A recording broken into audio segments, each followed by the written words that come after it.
네, 안녕하세요. 세상에서 가장 작은 책방 홍대 카페 본질에 있는 원테이블 북스토어 예따 책방입니다. 네, 되게 오랜만이죠. 많이 밀렸습니다. 네, 김미경 TV 북드라마에서 추천하고 있는 책들 조금씩 계속 쫓아서 읽고는 있는데 아직 완독들을 다 못해가지고 순서대로 읽은 순서대로 올리고 있어요. 이번에 소개할 책은요, 이제껏 너를 친구라고 생각했는데 제목이 너무너무 직접적이죠. 아주 신기했어요. 친구가 아니었음을 깨달은 당신을 위한 관계 심리학. 정신분석 전문의 성유미 선생님이 지으셨고요. 앞에 보면 엇갈린 관계, 아픈 관계, 불편한 관계의 안녕을 구하는 법, 더 좋은 사람과 함께하는 법이라는 카피가 실려 있어요. 작년에 워낙 또 관계 하기도 하고, 상담, 심리, 타인과의 관계, 이런 키워드로 한 책들이 워낙 주목을 받았어서 올해는 그래도 좀 한풀 꺾이지 않을까 싶었는데, 이런 책이 여전히 많이 나오고 있는 것들이 좀 많이 안타깝다. 정말 상처받은 사람들이 정말 많구나. 이런 생각들을 굉장히 많이 하면서, 나만 그런 게 아니었어 하는 어떤 공감과, 그래, 끊을 땐 끊어야지. 이런 생각이 막 들기도 하고, 그랬던 책이었던 것 같아요. 뒷표지로 가보면 세상에 어쩔 수 없는 관계는 없다. 이렇게 되어 있고요. 어쩔 수 없다고 말하는 내가 있을 뿐. 그러네. 다 맞는 말만 해가지고 더 말할 게 없어요. 필요할 때만 연락하는 선배의 전화에도, 매번 약속 시간에 늦고는 사과 한마디 없는 친구에게도, 형과 언니라는 태생적 굴레로 나를 희생양 삼는 가족 앞에서도 단 한 번도 싫어요 라고 말하지 못했다. 그저 속으로 삼키는 말, 어쩔 수 없지. 그런 경험도 되게 많죠. 오히려 또 여기서 이제 그렇지 않은 사람들은 너무 또 공감각이 또 너무 무뎌가지고, 내가 상처를 줬는지 어쨌는지 이런 거 모르는 사람도 그냥, 그냥 되게 좋아 상관이야. 이렇게 되기도 하고 그러는데, 가슴 아리 하고 답답해 하는 사람들만 늘 고민을 하고 아프고 이런 것 같아서 좀 속상하긴 했어요. 여기서 나오는 이 한 줄 한 줄의 말들이 다 이 안에서 사례로 다 다뤄지더라고요. 이 책은 이런 사람들을 위한 책이래요. 10년 친구인데 어쩔 수 있나요? 가족인데 어쩔 수 있나요? 매일 보는 회사 사람인데 어쩔 수 있나요? 이 책은 어쩔 수 있다고 말합니다. 사람과 사람 사이의 공정성이 무너지는 순간, 그것은 관계가 아니다. 관계는 쌍방향이다. 관계는 주고받음이다. 관계는 너와 나. 친구가 아니었음을, 내 편이 아니었음을 어느 날 깨달았다면 우리 관계의 그림을 다시 그려야 한다. 너무 아픈 사람은 보내고 좋은 사람은 남기기 위해, 관계의 주체성을 되찾고 나를 지키기 위해 마음과 필요를 함께 나누는 가장 현실적인 관계를 만들어가기 위해, 그렇게 우리는 모든 관계를 선택할 권리가 있다. 이런 말만 들어도 막 속이 뻥 뚫리는 것 같은 그런 느낌이 들어서, 관계를 다시 만들어야겠어. 많이 다시 만들고 있기는 한데, 그런데, 그래, 내가 틀리진 않았어. 그래, 내가 좀 더 나은 삶을 살려면, 이상한 나를 이용해 먹으려고 하거나, 나한테 뭔가, 불필요한 자극이라고 그럴까? 너무 불행에 빠뜨린 어떤 관계들하고는 좀 거리를 두는 게 좋지, 이런 생각들이 많이 들었고요. 이 책을 쓴 성유미 선생님은 광화문 연세필 정신건강의학과 의원 원장이다. 한국정신분석학회 정회원으로 현재 국제정신분석학 과정 중에 있다고 하시고요. 이대 졸업하고 이대 부속의료원에서 수련한 정신건강의학과 전문이다. 이렇게 써 있고요. 진료실에서 환자와 함께하는 순간에 머무르지 않고 전시회라는 공간을 통해, 책이라는 매체를 통해 사람과 사람에 대해 연구하고 소통하는 중이라고 해요. 설치미술가 박혜수 작가의 작품 보통의 정의에 기반이 된 설문 보통검사. 이거 되게 궁금했어요. 보통검사는 자문으로 참여했고, 그 결과로 나는 보통은 아니지만 정상이다. 나는 정상은 아니지만 보통이다. 당신은 당신을 이해하나요? 의 텍스트를 담은 개념 작품들이 제작되었다고 합니다. 2019년에는 이 책이 첫 책이네요. 첫 책 이제껏 너를 친구라고 생각했는데를 통해 활동 반경을 또 한 단계 넓혔다고 합니다. 진료실을 찾는 이들의 주 관심사가 결국 관계임에 주목. 아직 진료실을 찾지 못한 더 많은 사람들이 이 책을 통해 상처를 치유하고 관계에서의 주체성을 되찾는 길을 발견하기를 기대한다고 해요.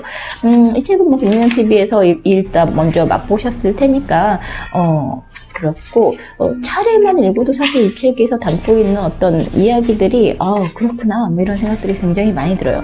뒤 날개를 보면 여기서 이제 저자의 글에서 이제 따온 글이 있는데, 친구, 가족, 동료가 내 마음 같지 않음을 알았다면, 가끔은 좋지만 대부분은 버거운 사람들에게 지쳤다면 이제는 관계의 득실을 따지라고 말하고 싶다고 해요. 조금은 불편하지만 한 번은 겪어야 할 특별한 관계 수업이라고 하고요. 기쁨을 나누면 배가 되고 슬픔을 나누면 반이 된다. 이 오래되고 단순한 문구가 더 이상 사람들 가슴에 감흥을 일으키지 못하고 도리어 냉소를 받는다는 것은 꽤 씁쓸한 일이다.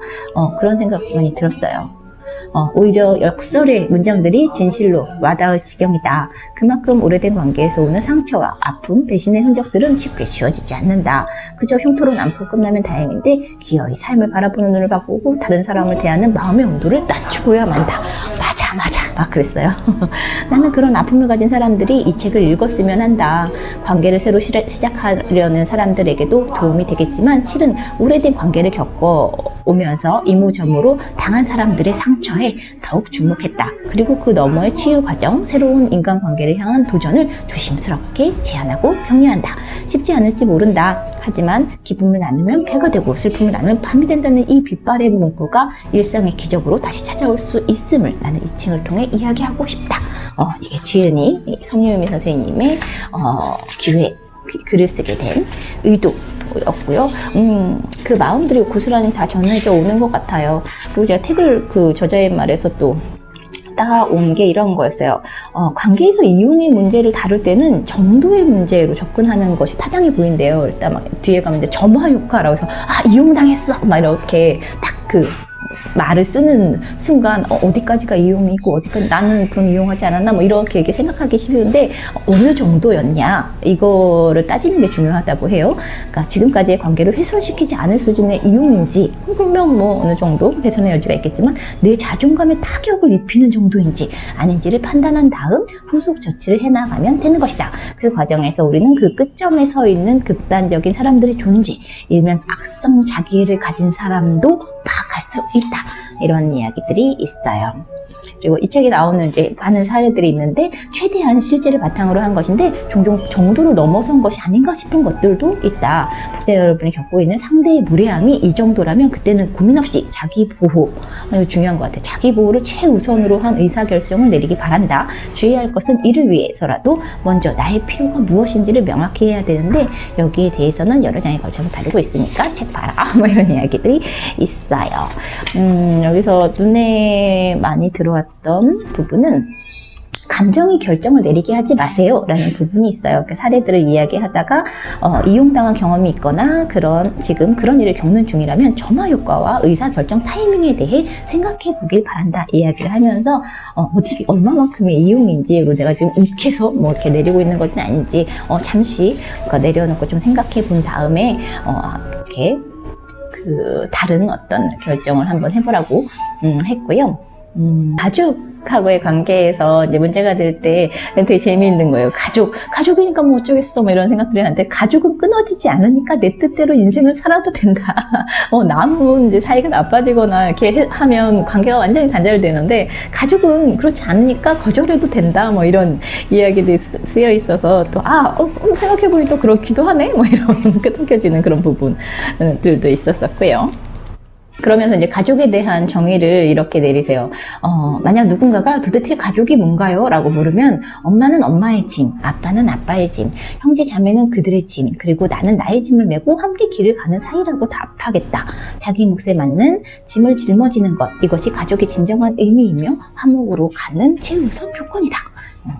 되게 이거 보면서 되게 명쾌하기도 하고 한편으로는 그렇게만 해야 하는 어떤 현실 막 퍼주고 또 어떤 좋은 사이였으면 좋겠는데 퍼주면 퍼주는 만큼 호구가 되는 그런 사회이기도 해서 그런 것들이 좀 그런 어떤 양가의 어떤 감정들을 갖게 했던 것 같고요. 이 책에서 좀 실행적으로 되게 좋았던 건 오늘의 감정일기라는 것들을 이렇게 쓸 수 있게 사례를 담아주셨어요.